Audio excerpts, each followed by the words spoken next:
Swimming like a shark in a shrimp tank. Big fish, small pond in the shrimp tank. When it's Hey everybody, welcome to the post-show wrap-up of the Shrimp Tank. I'm your co-host Ted Jenkins, sitting here with my co-host today, Lee Heisman. We were joined by an excellent guest today, Daniele Carestia, who's the owner of Buckhead Fifth Avenue, and Allie Farnham, who goes to KSU, is a minor there studying entrepreneurship. Glad to have everybody on the show today. By the way, you can always catch a wrap-up of the entire show on shrimptankpodcast.com, or you should go to your iTunes right now and download the Shrimp Tank. Catch it in your car every week. You're going to learn some fabulous information about our entrepreneurs.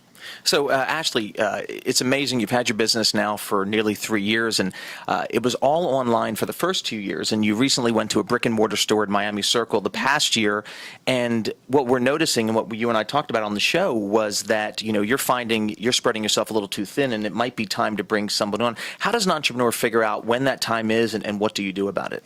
I think how that would work really is I noticed a few months ago that I need help because it's just getting busier and busier and busier. And finally, you're right, I've been spreading myself way too thin.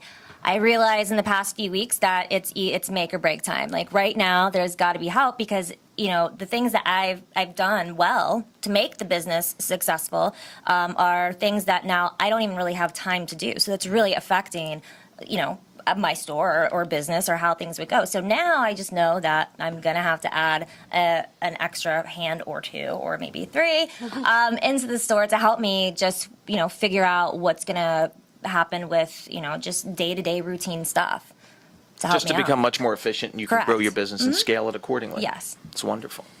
Oh, I had a question if you don't mind. No.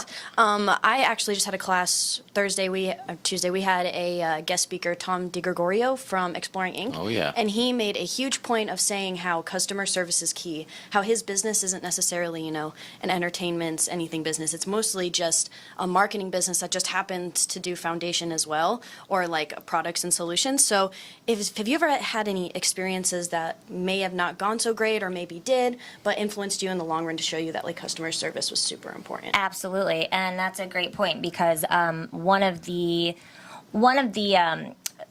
biggest, it crushed me at first. There was I got a bad review, believe it or not, on my website from a customer. So I had an order from a lady that I had never met in New Jersey. She ordered all these things, and apparently I didn't have a couple things in stock, and then one of the items wasn't even made by my vendor anymore. So she was not happy, to say the least. Wrote a very bad review on my website. I was in tears. I cried and cried and cried, but I picked myself up and said, you know, keep on going. What can I do to turn this around? So the next day, I got up, I did a handwritten card. I sent her a little box of like bone treats. I also gave her 20% off her next purchase.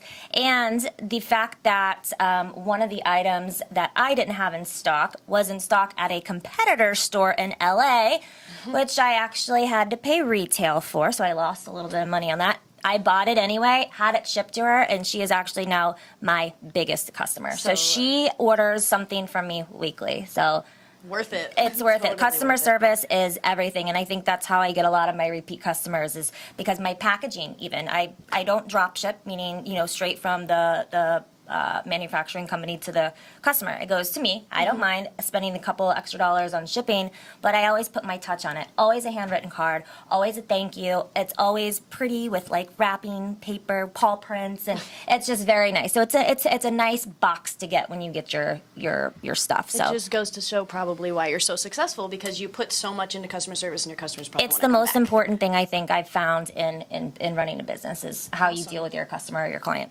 Definitely. Well, folks, I thought I heard it all in the Shrimp Tank until I heard of the Pautini today. So you're going to have to listen to the entire broadcast, download the podcast about the Pautini. But Ashley, I was really amazed when I started to look at the last several months and getting to know you and your business about how you use social media to bring in customers and blend this mix of personal and professional.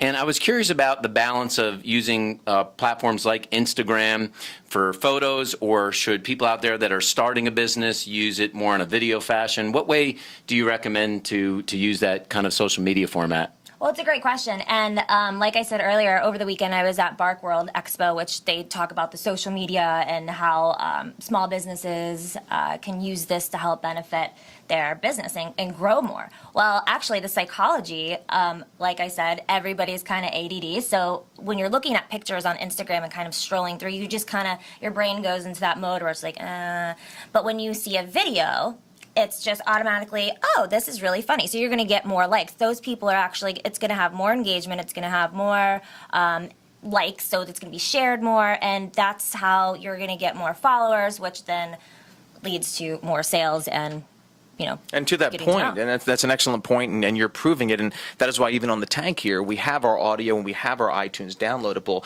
but this 6-7 minute clip post-wrap really gets our audience to see you, see kind of the vibrance of you and how you communicate so they can listen to the show in its entirety on iTunes. Yeah, roughly 10 to 20 times more when you're using video we've seen from our owners. So thanks for joining us on the Shrimp Tank Thank you today. so much for having me. It's And been a for pleasure. people that are watching the post-show wrap-up with us and they want to get something special for their dogs, we learned about doggy armoires today and a whole bunch of other really cool couture stuff. Yes. How can people get in touch with you, learn more about your company, buy products online from you? Sure. So barkfifthave.com is my my website. You can also stop by the store, which is located in Miami Circle. All the social media platforms, Twitter, Instagram, Facebook, Pinterest, you name it, everything is at Bark Fifth Ave. And just go that way, follow us, like us, and stop by for a Paultini.